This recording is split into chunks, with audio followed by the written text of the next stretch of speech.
to celebrate, and it means it's time for Wildlife Friday as well. That's right, and Gail joins us now from the South Plains Wildlife Rehab Center with more. Welcome to Wildlife Friday. Today we're going to talk about the Mississippi kites. The Mississippi kites have been here for a while, and now their eggs have hatched, and the babies are, some are nestling, some are fledgling, and with this heat they've been falling out of the nest. So we thought, you're here in the nursery where we have these are the fledgling Mississippi kites in here, and they will be leaving probably in less than a month.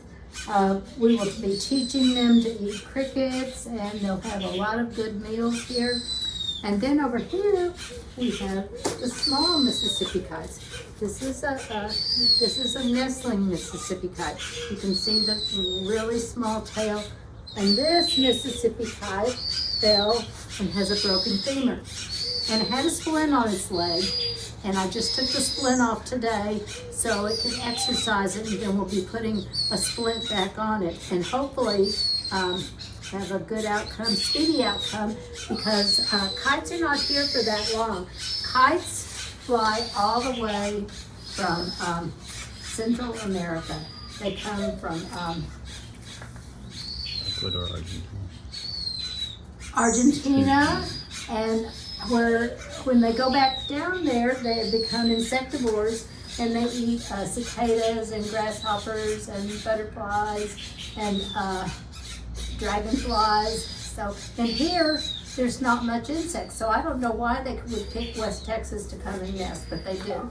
And they like to nest in the parks. They nest really high up, about 20 feet up.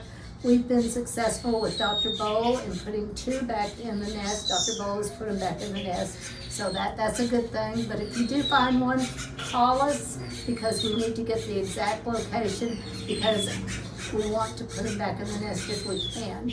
That is the easiest way for them, for parents, to teach them to eat and catch insects and about predators. Now these are the birds that are very aggressive and like to dive bomb you. They like to dive bomb you on the golf course. So, but they don't even weigh a half a pound.